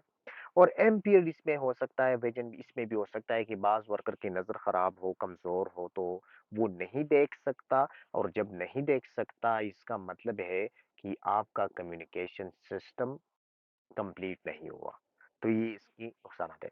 तो याद रखिए, जब हम तीसरी चीज हमने ये पढ़ी कि हमारी कल्चर हम इस तरह पॉजिटिव बना सकते हैं जब है हम साइट के अंदर स्ट्रांग है कम्युनिकेशन सिस्टम स्ट्रांग करें अपने। हैजेट कम्युनिकेशन सिस्टम या हैजेट कम्युनिकेशन प्रोग्राम हमारा स्ट्रांग होना चाहिए, तो फिर हमारा कल्चर पॉजिटिव हो सकता है। और कम्युनिकेशन हम तीन तरीकों से करते हैं, ग्राफिक फॉर्म में, रिटन फॉर्म में, और वर्बल फॉर्म में, यानी जुबानी और ग्राफिक तहरीरी फॉर्म में, और तस्वीरों वीडियोस और तस्वीरों की शक्ल में हम कम्युनिकेट कर सकते हैं। अच्छा, ब्रॉडकास्टिंग मेथड, ब्रॉडकास्टिंग का मतलब है शाया करना, शाया करना। अब ये तीन चीजें, ये तीन कम्युनिकेशन की जो मेथड्स है, जो तरीके हैं कम्युनिकेशन की, तीन जो तरीके हैं, ये हम किन किन जराई की साथ जो है ट्रांसमिट कर सकते हैं, शाया कर सकते हैं, यानी वर्कर को पहुंचा सकते हैं। तो नोटिस बोर्ड यूज कर सकते हैं साइट के अंदर हम। नोटिस बोर्ड पे हम कौन कौन से कम्युनिकेशन कम्युनिकेट कर सकते हैं, ग्राफिक भी कर सकते हैं और रिटन भी कर सकते हैं, लेकिन नोटिस बोर्ड के जरिए हम वर्बल नहीं कर सकते। दूसरी चीज, poster and videos, poster and videos के जरिए हम क्या कर सकते हैं, ग्राफिक कम्युनिकेशन पहुंचा सकते हैं वर्कर को। तीसरी चीज, साइंस, साइन के जरिए हम क्या कर सकते हैं, ग्राफिक कर सकते हैं। टूल बॉक्स स्टॉक, मैंने आपको बताया कि जब शिफ्ट स्टार्ट होते हैं तो हम वर्कर को 5 मिनट से लेकर 10 मिनट तक एक शॉर्ट ब्रीफिंग देते हैं, इंस्ट्रक्शंस देते हैं, हदायत देते हैं काम के हवाले से। उसको कहते हैं टूल बॉक्स मीटिंग या टूल बॉक्स स्टॉक, या उसको टेल गेट मीटिंग या टेल गेट डिस्कशन भी उसको कहते हैं। तो ये स्टैंडर्ड इसका टाइम है अकॉर्डिंग टू द ओशा कि 5 मिनट से लेकर 10 मिनट तक होना चाहिए। तो ये रिटन तहरीरी होता है, सॉरी वर्बल होता है, जुबानी होता है, और ये इसमें हम वर्बल कम्युनिकेशन पहुंचा सकते हैं वर्कर को। ईमेल्स के जरिए हम ग्राफिक भी कर सकते हैं और रिटन भी कर सकते हैं।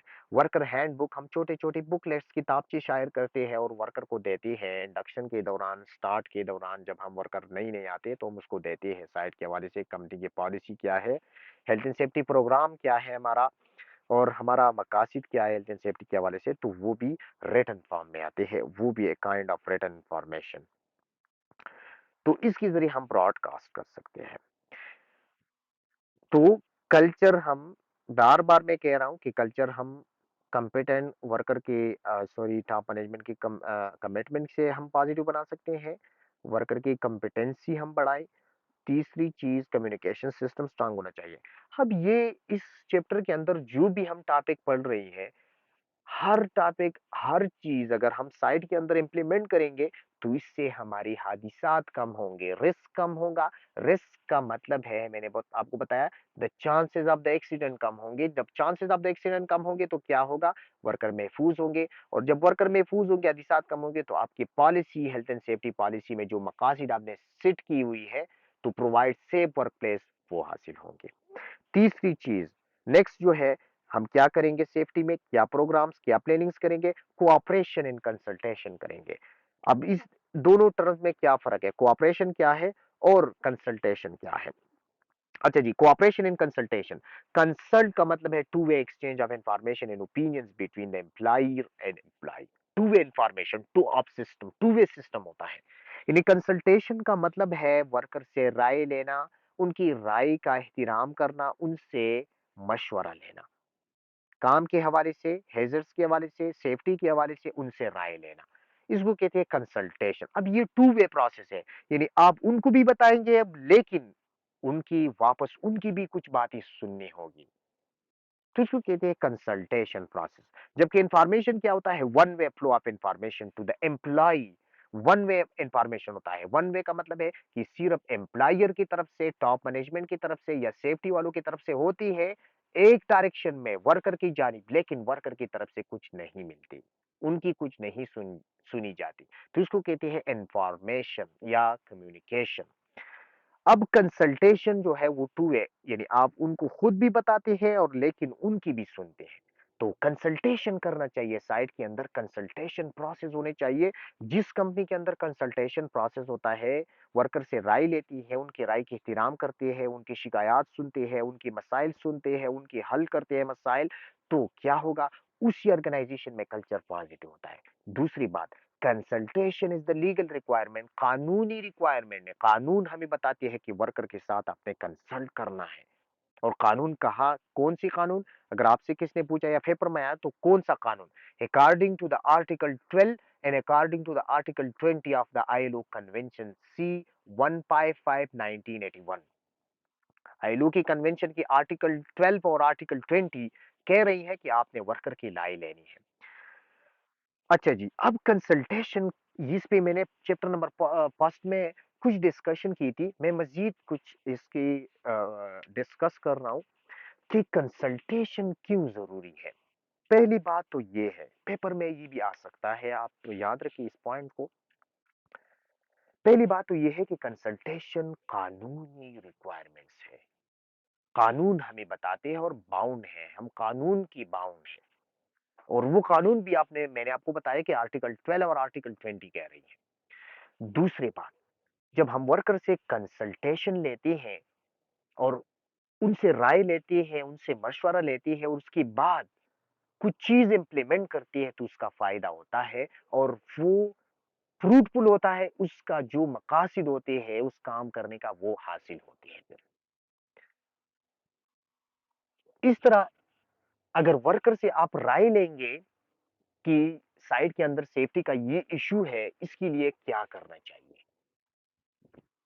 आप उसकी राय सुनते हैं, फिर क्या करते हैं, इम्प्लीमेंटेशन खुद, डिसीजन खुद लेते हैं, लेकिन उससे राय आपने ले ली, तो फिर वो क्या महसूस करेंगे, वो वर्कर क्या महसूस करेंगे, वो अखलाकी तौर पर महसूस करेंगे कि इसने हमसे राय ली, हमारी इज्जत रखी, हमारी इज्जत नफ्स जो है उसका ख्याल रखा।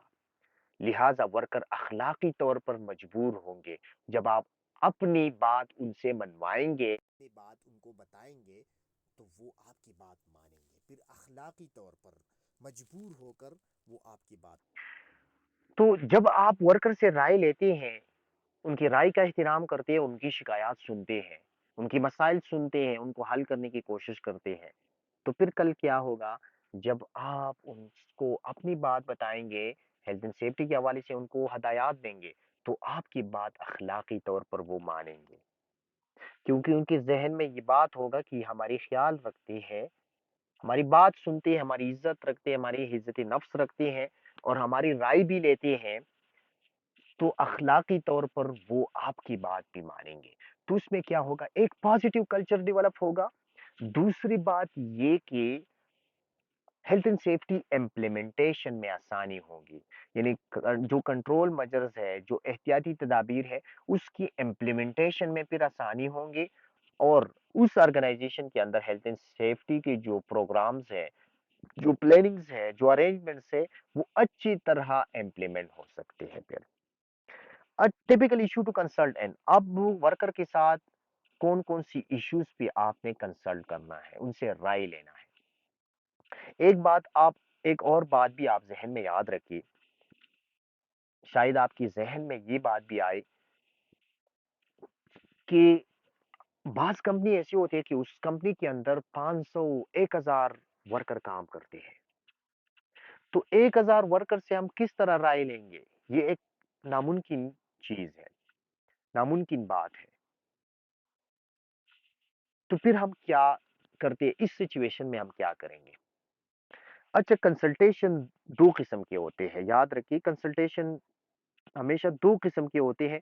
एक को कहते हैं इंडिविजुअल कंसल्टेशन, इंडिविजुअल यानी हम हर वर्कर से राय लेते हैं इंडिविजुअली, जाती तौर पर हर हर वर्कर से हम राय लेते हैं। लेकिन ये तब पॉसिबल होता है जब हमारी साइट के अंदर, हमारी कंपनी के अंदर 20 वर्कर हो, 10 वर्कर हो, 15 वर्कर हो, तो फिर पॉसिबल है। लेकिन अगर कंपनी के अंदर 500 बंदी 1000 बंदे लोग काम कर रही है, तो फिर हर बंदी से इंडिविजुअल राय लेना, उनकी बात सुनना, उनसे राय लेना, उनसे मशवरा करना, ये पॉसिबल नहीं है। फिर हम क्या करते हैं? इनडायरेक्ट कंसल्टेशन करते हैं। इनडायरेक्ट कंसल्टेशन, इनडायरेक्ट कंसल्टेशन का मतलब ये है कि सिर्फ हम उनकी सुपरवाइजर से या फोरमैन से राय लेते हैं, उनसे बात करते हैं, उनसे मशवरा लेते हैं। तो चूंकि सुपरवाइजर या फोरमैन उनका नुमाइंदा होता है वर्कर का, तो जब हम उनकी वर्क नुमाइंदे से राय लेते हैं, मशवरा करते हैं, इसका मतलब ये है कि हमने सारे वर्कर से राय ली, क्योंकि हमने उनकी सुपरवाइजर या उनकी नुमाइंदा बंदा जो है उससे राय ली। तो फिर इसको कहते हैं इनडायरेक्ट कंसल्टेशन। और जो हम हर बंदे से इंडिविजुअली राय लेते हैं, तो उसको कहते हैं डायरेक्ट कंसल्टेशन या इंडिविजुअल कंसल्टेशन। अब जी कौन-कौन सी ऐसी मसाइल होंगे जिसकी हम कंसल्ट करेंगे, उनसे राय लेंगे? Introduction new measures affecting health and safety. जो भी न्यू मेजर्स हम लेते हैं, नई काम हम जब करते हैं साइट के अंदर, जो भी नई काम करते हैं और जिससे हेल्थ एंड सेफ्टी उनकी मुतासिर हो सकती है, तो हमने उनसे कंसल्ट करना है। Appointment of new adviser, new health and safety adviser जब हम लेंगे तो उनसे कंसल्ट करेंगे। Health and safety training plans, training plans जब हम डेवलप करते हैं, जब ट्रेनिंग प्लान्स हम बनाते हैं तो उनसे राय लेंगे। ट्रेनिंग प्लान्स क्या होता है? ट्रेनिंग प्लान हम सेफ्टी में हर साल की स्टार्ट में या हर महीने के स्टार्ट में ट्रेनिंग प्लान बनाते हैं, ट्रेनिंग स्केड्यूल बनाते हैं। उस ट्रेनिंग प्लान में क्या होता है? उस ट्रेनिंग प्लान में हम देखते हैं, एनालिसिस करते हैं कि इस महीने में हम किन किन वर्कर्स को, किन किन ग्रुप को कौन कौन से ट्रेनिंग देंगे और कौन वो ट्रेनिंग देगा, ट्रेनर कौन होगा। यानी हम मैसन्स को ट्रेनिंग देंगे इस महीने में, स्टील पैक्सर्स को देंगे, कंक्रीट वर्कर को देंगे, क्रेन्स ऑपरेटर को देंगे, स्टील पैक्सर इलेक्ट्रीशियंस को देंगे। लेकिन वो कौन-कौन सी ट्रेनिंग्स हम देंगे इनको? वर्क एट हाइट ट्रेनिंग हम देंगे, इलेक्ट्रिकल सेफ्टी के हवाले से ट्रेनिंग देंगे, मैनुअल हैंडलिंग के हवाले से ट्रेनिंग देंगे, फायर सेफ्टी ट्रेनिंग देंगे। कौन-कौन सी ट्रेनिंग हम देंगे और ट्रेनर कौन होगा? ये हम तयन करते हैं स्टार्ट में, और उसको कहते हैं सेफ्टी प्लान्स या ट्रेनिंग प्लान्स या ट्रेनिंग स्केड्यूल। तो जब हम ट्रेनिंग प्लान्स बनाते हैं, तो ट्रेनिंग प्लान्स बनाने से पहले हमने वर्कर से राय लेना होगा। क्यों लेना होगा? क्योंकि वो हम फिर भी बता देंगे कि इस ट्रेनिंग की हमें जरूरत है, इस चीज की हमें नॉलेज नहीं है, इस चीज पे हम, हमारी जो नॉलेज है वो कम है, ये चीज हमारी समझ में नहीं आती, इस पे आप हमें ट्रेनिंग दें। ये क्योंकि ऑलरेडी वो चीज वो जानते हैं। तो ट्रेनिंग प्लान्स डेवलप करने से पहले हमने उनसे राय लेनी है, कंसल्ट करना है। Introduction to new technology, site के अंदर नई टेक्नोलॉजी हम इंट्रोड्यूस करना चाहते हैं, नई टेक्नोलॉजी लाना चाहते हैं, तो हम उनसे कंसल्ट करेंगे, राय लेंगे, मशवरा लेंगे। वो हमें मुफीद मशवरा दे सकते हैं कि ये इस हवाले से आप इम्प्लीमेंट करें, इस तरह इम्प्लीमेंट करें, तो उसमें फिर हमारा फायदा होगा, आदि साथ उसमें कम से कम होंगे। अच्छा, मेथड ऑफ कंसल्टेशन, ये आपको ऑलरेडी मैंने आपको बताया कि डायरेक्ट कंसल्टेशन मेथड होता है। डायरेक्ट कंसल्टेशन उस वक्त की जा सकती है जब आपके साथ वर्कर कम हो, तादाद कम हो, तो फिर हर बंदे से आप इंडिविजुअली राय ले सकते हैं, तो उसको कहते हैं direct consultation. Employer talk to each worker in resolve their issue, हर वर्कर से बात करना, उसकी इशू रिजॉल्व करना, मसाइल हल करना, ये डायरेक्ट कंसल्टेशन होता है। हर वर्कर से अलग अलग राय लेना, उनकी सुनना, थ्रू वर्कर रिप्रेजेंटेटिव। दूसरा जो तरीका है वो इनडायरेक्ट कंसल्टेशन है। वो हम किस तरह करते हैं? वर्कर रिप्रेजेंटेटिव के जरिए। रिप्रेजेंटेटिव कहती है नुमाइंदा को। अब नुमाइंदा वर्कर का क्या, कौन होता है, कौन वर्कर का नुमाइंदा होता है? सुपरवाइजर्स होते हैं और फोरमैन होते हैं। हर साइड के अंदर, कंपनी के अंदर हर ग्रुप जो है, तमाम ग्रुप, वो ग्रुप, तमाम वर्कर्स जो है वो ग्रुपों में तकसीम होते हैं। मेसन्स के अलग ग्रुप होते हैं, कारपेंटर्स के अलग होते हैं, स्टील पैक्सर के अलग होते हैं, इलेक्ट्रीशियंस के अलग होते हैं, क्रेन्स के जो क्रू है उसकी अलग होती है, क्लीनर की अलग होती है, और हर ग्रुप के ऊपर एक फोरमैन होता है। एक फोरमैन हर ग्रुप के ऊपर होता है, वो लीड करते हैं उनको, और फिर फोरमैन से ऊपर सुपरवाइजर होते हैं। तो ये सुपरवाइजर एक किस्म के या फोरमैन वर्कर के लीडर्स होते हैं, इसीलिए उनको कहते हैं रिप्रेजेंटेटिव, नुमाइंदा। तो इनडायरेक्ट कंसल्टेशन हम उनकी नुमाइंदा के जरिए करते हैं। और किस तरह करते हैं, उनका फिर तरीका क्या है? Committee is form to represent worker. Safety committee हम बनाते हैं, सेफ्टी कमेटी साइट के अंदर हम सेफ्टी कमेटी बनाते हैं। उस कमेटी में, कंपनी के अंदर कमेटी बनती है, उस कमेटी में टॉप मैनेजमेंट के लोग शामिल होते हैं, एचएससी मैनेजर, सेफ्टी मैनेजर उसमें होते हैं, प्रोजेक्ट मैनेजर होते हैं, कंस्ट्रक्शन मैनेजर्स होते हैं, इंजीनियर उसमें होते हैं, और इसके साथ साथ सेफ्टी सीनियर ऑफिसर्स होते हैं, उसमें वर्कर के सुपरवाइजर्स होते हैं, एचआर मैनेजर होते हैं, फाइनेंस मैनेजर होते हैं। और ये लोग महीने में एक दफा सेफ्टी मीटिंग करते हैं, और उस मीटिंग में सेफ्टी की जितनी कंपनी की इश्यूज मसाइल हैं वो उस मीटिंग में डिस्कस की जाती है और उसका हल निकाला जाता है। तो जो बंदी उस मीटिंग में शामिल होते हैं, उसको, वो जो ग्रुप बनाते हैं उसको कहते हैं कमेटी, सेफ्टी कमेटी या मीटिंग कमेटी। अब वर्कर को, यानी उसके जो रिप्रेजेंटेटिव होते हैं, फोरमैन और सुपरवाइजर, उनको सेफ्टी कमेटी में आपने शामिल करना है, यानी सेफ्टी की जो मीटिंग के जो कमेटी होते हैं उसमें आप शामिल करेंगे। तो उसमें जब आप उसको शामिल करेंगे तो वैसी भी हर महीने सेफ्टी मीटिंग्स होते हैं और उसमें सेफ्टी इश्यूज डिस्कस होते हैं। तो इसका मतलब ये है कि आपने उनसे राय ली मीटिंग में, क्योंकि आप वैसी भी शामिल करें तो मीटिंग में ऑटोमेटिकली उनसे राय लेंगे फिर। तो फिर कमेटी जब हम बनाते हैं तो regular meeting to discuss and resolve issue, फिर रेगुलर मीटिंग्स होते हैं, हर महीने में एक मीटिंग जरूरी होता है।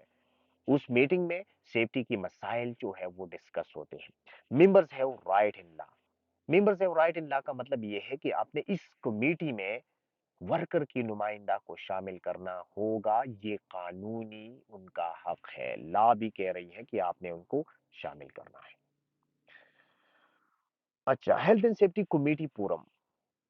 अच्छा, अब ये जो कमेटी हम बनाते हैं, सेफ्टी कमेटी, जो मैंने आपको बताया कि हर कंपनी के अंदर सेफ्टी कमेटी होते हैं, और उस कमेटी में टॉप मैनेजमेंट की जो बाइख्तियार लोग होते हैं उसमें शामिल होते हैं, finance manager, HSC manager, procurement manager, HR manager, project manager, construction manager, ये सब लोग उसमें शामिल होते हैं, और साथ में वर्कर की सुपरवाइजर भी होते हैं, वर्कर की फोरमैन भी होते हैं उस मीटिंग में।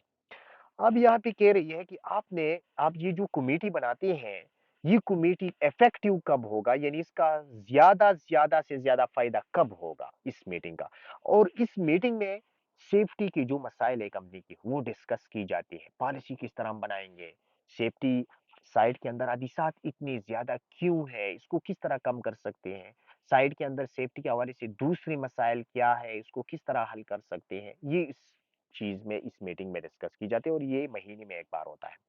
तो यहाँ पे कह रही है कि इस कमेटी को हम किरामत किस तरह बना सकते हैं, यानी इसका फायदा हम किस तरह बढ़ा सकते हैं। सबसे पहली बात, हमें इस बात का ख्याल रखना है कि who is in the committee, इस कमेटी में कौन कौन लोग हम शामिल करेंगे। जाहिर बात है हम वो लोग शामिल करेंगे जिसके पास इख्तियारात हो, अथराइज हो, तो हम इसमें शामिल जब करेंगे तो हमारी मसाइल फिर आसानी से हल हो सकते हैं, क्योंकि उनके पास अथॉरिटी होगी। दूसरी, how often the committee meets, committee जो है वो कितने दिनों के बाद मीटिंग अरेंज करते हैं। कमेटी आपने बनाई हुई है लेकिन वो 5-6 महीने और 1 साल बाद मीटिंग करते हैं, तो इसका मतलब ये है कि आपकी मसाइल फिर हल नहीं होंगी। तो स्टैंडर्ड प्रोसीजर ये है कि कमेटी हर महीने में एक मीटिंग जरूर अरेंज करेगा। तीसरी चीज, who will act as a chairperson, chairperson कौन होगा इस मीटिंग का।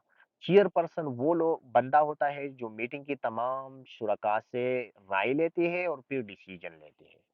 तो चेयरपर्सन आपने वो बंदा लेना होगा जिनके पास इख्तियारात ज्यादा हो, रिसोर्सेज जिनके पास ज्यादा हो, क्योंकि वो आपकी सेफ्टी मसाइल हल कर सकते हैं। अगर आपने चेयरपर्सन, एक सुपरवाइजर या वर्कर का फोरमैन ले लिया तो वो आपकी मसाइल हल नहीं कर सकती, क्योंकि वो बंदा, वो बेचारा तो अपनी मसाइल हल नहीं कर सकती, उनके पास कोई इख्तियारात नहीं है, तो आपकी साइड की सेफ्टी मसाइल किस तरह हल करेंगे। तीसरी और चीज, who authority the committee will have, committee के पास कौन कौन सी अथॉरिटी है, यानी इसमें आपने कौन कौन सी बंदी ली है, अथॉरिटेटिव बंदी ली है या वैसी तो ये चीज जरूरी होता है। Who what will be discuss, इस मीटिंग में क्या क्या चीज डिस्कस होंगे, क्या क्या चीज, यानी इसमें आप इररिलेवेंट इधर उधर की बातें डिस्कस नहीं करेंगे। आप इस मीटिंग में साइट के अंदर, कंपनी के अंदर जो मसाइल है सेफ्टी की वो डिस्कस करेंगे, ताकि वो मसाइल हल हो जाए, उसका हल निकाला जा सके। How discussion will be recorded, इसकी मीटिंग की जो डिस्कशन होते हैं, इसमें जो डिस्कस की जाती है वो किस तरह रिकॉर्ड की जाएंगे, वो मिनट ऑफ मीटिंग की शक्ल में रिकॉर्ड की जाती है। मिनट ऑफ मीटिंग की शक्ल में, minute of meeting, minute meetings में जब सारी इश्यूज डिस्कस की जाती है और उसका जो सोल्यूशन निकाला जाता है, फाइनली एक डॉक्यूमेंट तैयार की जाती है, उसको कहते हैं मिनट्स ऑफ मीटिंग्स। कि इस मीटिंग में ये चीजें, ये बातें की गई है और इसकी ये मसाइल हमने इस पे बात की और इसकी ये हल हमने निकाला। तो वो फिर सारी शुरका में तकसीम होते हैं उसकी copies. How the issue will be follower, जो मीटिंग में जो मसाइल डिस्कस की जाते हैं और उसकी जो हल निकाला जाता है, फिर जिन बंदों को रिस्पॉन्सिबिलिटी दी जाती है कि ये मसाइल आपने हल करना है, तो फिर हम फॉलो अप किस तरह करेंगे, यानी उस बंदे से अपने मसाइल किस तरह हल करवाएंगे, फॉलो अप किस तरह करेंगे। लेट्स सपोज एग्जांपल मैं दे रहा हूँ, मीटिंग में सेफ्टी मैनेजर ने बताया कि हमारी सेफ्टी टीम में कमी है, लोगों की कमी है, हमें 2-3 सेफ्टी ऑफिसर्स चाहिए, मार्केट से 3-4 सेफ्टी ऑफिसर भर्ती करना चाहिए, हमारी टीम में कमी है, सेफ्टी ऑफिसर्स की कमी है। अब चेयरमैन ने, मीटिंग में चेयरमैन ने डिसाइड किया कि हम 3 बंदे जो है नई सेफ्टी ऑफिसर्स लेंगे। फिर ये इशू उसने फॉरवर्ड किया एचआर मैनेजर को, ह्यूमन रिसोर्स मैनेजर को, क्योंकि उनका काम होता है मार्केट से बंदे इंटरव्यू लेना, उनको जॉब पे लेना उनका काम होता है। अब ये फाइनली एचआर को उसने हवाला किया कि आप ये काम हल करेंगे, 1 हफ्ते में आप 3 सेफ्टी ऑफिसर्स लेंगे। तो ये इशू तो हल हुआ, लेकिन अब ये सेफ्टी मैनेजर अपना मसला एचआर मैनेजर से किस तरह हल करवाएंगे, तो इसको कहते हैं फॉलो अप। फॉलो अप इसकी किस तरह करेंगे, किस तरह उससे अपना मसला जो इसे हवाला किया गया चेयरमैन की तरफ से या चेयरपर्सन की तरफ से, वो किस तरह फॉलो अप उसकी की जाएंगे। तो ये भी जरूरी बात है। अच्छा, इसमें कौन-कौन सी इश्यूज डिस्कस होते हैं यूजुअली, आमतौर पर इस मीटिंग में कौन-कौन से मसाइल डिस्कस होते हैं, गुफ्तगू किस चीज़ पे होते हैं? Study of the accident diseases, accidents कितने हैं, हादिसात कितने हैं, बीमारियाँ कितने हैं इस साइट के अंदर, क्यों इतने हैं, ये डिस्कस की जाती है। Review of the reports from active monitoring, जो रिपोर्ट्स सबमिट होते हैं सेफ्टी डिपार्टमेंट, सेफ्टी ऑफिसर्स की तरफ से, जो रिपोर्ट्स सबमिट होते हैं, इंस्पेक्शन रिपोर्ट, ऑडिट रिपोर्ट, ये डिस्कस होते हैं। Examination of the safety audit report, safety audit reports इसमें भी डिस्कस होते हैं। सेफ्टी ऑडिट ये हम आने वाली स्लाइड्स में ये चीजें डिस्कस करेंगे। Consideration of reports and information from HSC, HSC की तरफ से जो इंफॉर्मेशन मिलते हैं, एचएससी से मुराद यहाँ पे हेल्थ सेफ्टी एंड एग्जीक्यूटिव है, जो यूके का लेजिस्लेटिव और इन्फोर्समेंट इदारा है। उनकी तरफ से जो रिपोर्ट्स मिलती है, इंफॉर्मेशन मिलते हैं, नई नई इंफॉर्मेशन, नए नए लॉज बनते हैं सेफ्टी की, तो वो इसमें डिस्कस की जाती है। Consideration of report submitted by safety representative, safety के जो बंदे हैं कंपनी की, उनकी तरफ से जो रिपोर्ट्स जमा होते हैं, हम सेफ्टी में मुख्तलिफ रिपोर्ट जमा करते हैं टॉप मैनेजमेंट को, हफ्ते में भी रिपोर्ट जमा करते हैं, उसको कहते हैं वीकली रिपोर्ट। डेली बेस पे भी हम रिपोर्ट जमा करते हैं, उसको कहते हैं केपीआई, की परफॉर्मेंस इंडिकेटर हम उसको बोलते हैं। हर सेफ्टी ऑफिसर का की परफॉर्मेंस इंडिकेटर होता है। इस तरह हम हफ्ते में हर सेफ्टी ऑफिसर कुछ साइट के हवाले से रिपोर्ट सबमिट करते हैं, उसको कहते हैं corrective action plan, cap, CAP cap, corrective action plan. इस तरह हम महीने में भी रिपोर्ट जमा करते हैं, उसको कहते हैं मंथली रिपोर्ट। तो ये रिपोर्ट्स, उस रिपोर्ट्स में क्या होता है, साइट की इश्यूज उसमें होते हैं कि ये मसाइल है, ये हैजर्ड है, खतरात की ये चांसेस है, उसकी ये कंट्रोल्स होने चाहिए। तो ये चीजें उस मीटिंग में डिस्कस होती है। Provide assistance in development of the procedure and policies, इस मीटिंग में जब सेफ्टी, हेल्थ एंड सेफ्टी की पॉलिसी के हवाले से, पॉलिसी जो हमने पढ़ा इस चैप्टर के स्टार्ट में, ये इसी ही मीटिंग में बनते हैं। ये पॉलिसी जो है इस मीटिंग में बनते हैं, और पॉलिसी में ऑर्गेनाइजेशन, पॉलिसी में ऑब्जेक्टिव्स और गोल इसी मीटिंग का हिस्सा है, इसी मीटिंग में ये बनते हैं ये सारी चीजें।